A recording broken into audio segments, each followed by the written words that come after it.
Prendre des pauses de la position assise et réduire la durée de la position assise apporte, oui, des bienfaits sur la santé. Il y en a vraiment plusieurs, mais je vous en présente un. Vous allez en trouver d'autres sur ma chaîne, mais l'interruption des comportements sédentaires par des exercices légers, par exemple, se lever et si on est au travail, de marcher, de faire quelques pas et de revenir pendant 3, 4, 5 minutes. C'est un exemple d'exercice léger.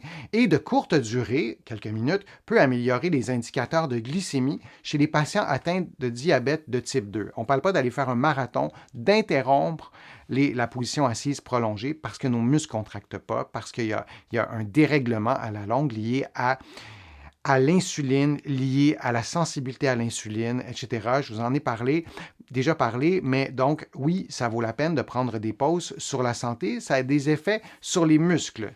Bon, ça contracte les muscles, c'est assez intuitif de penser de cette façon-là, mais ça mobilise aussi vos articulations. Ça a un effet aussi sur les vaisseaux sanguins. Lorsque vous êtes en position assise, c'est peut-être votre cas en ce moment, mais il y a une pression. C'est aussi très mécanique en raison de la chaise, de l'assise. C'est aussi physiologique parce que puisqu'on ne bouge pas, on dépense moins d'énergie, il y a moins de circulation sanguine, nos genoux sont pliés, nos chevilles sont pliées, nos hanches sont pliées, ça fait beaucoup de flexion et tout ça durant une certaine durée. Alors, il y a des effets sur les vaisseaux sanguins. Et il y a des effets aussi sur les fonctions cognitives. Quelles sont ces fonctions cognitives? La concentration, l'attention, la plus connue, la mémoire, notre capacité d'analyse, notre capacité de faire abstraction des sons qui nous entourent pour se concentrer sur une personne qui nous parle. Il y a beaucoup de fonctions cognitives. Premier type de pause, simple, se lever. Alors, vous continuez à travailler même et vous pouvez vous lever si vous avez un poste qui permet d'adapter votre travail ou tout simplement vous vous levez si ce n'est pas possible de marcher.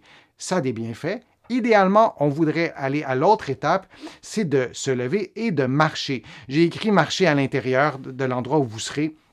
En général, la position assise prolongée, ce n'est pas à l'extérieur, c'est à l'intérieur, mais je ne voulais pas créer de malentendu avec la marche à l'extérieur. Donc, vraiment marcher lentement à l'intérieur de votre lieu de travail ou de la maison pour pouvoir activer la musculature, pour pouvoir activer votre cerveau aussi, pour pouvoir activer la circulation sanguine. Donc, de marcher à l'intérieur, ça peut être intéressant. Faire un exercice sur place. Je vous propose dans plusieurs vidéos des exercices que vous pouvez faire en position assise, des exercices de souplesse pour les trapèzes, la respiration.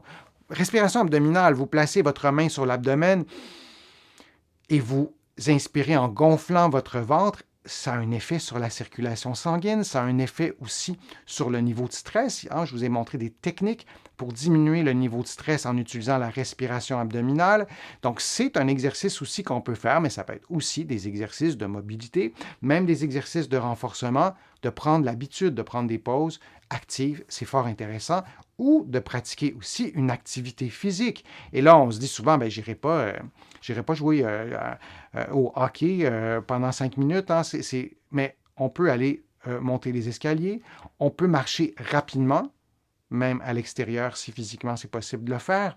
On peut pratiquer une activité physique à l'intérieur, notamment monter les escaliers. C'est probablement ce qui est le plus facile et c'est une vraie activité physique, souvent d'intensité modérée et parfois soutenue. Mais de se souvenir que ce qui est anormal, c'est pas de se lever, c'est pas de prendre des pauses, c'est pas d'aller monter les escaliers pendant 5 minutes, c'est le fait de ne pas bouger. Alors, moi, je vous invite vraiment à intégrer cette habitude de prendre des pauses. Ça a des effets sur votre santé physique, sur votre santé psychologique aussi et sur votre santé cognitive. Et dans un contexte de travail, de pouvoir être plus concentré, par exemple, c'est un avantage. Je vous remercie d'avoir été là. J'espère que les conseils que je vous ai donnés vous ont été profitables, vous ont été utiles. Alors, je vous dis à une prochaine fois. À très bientôt.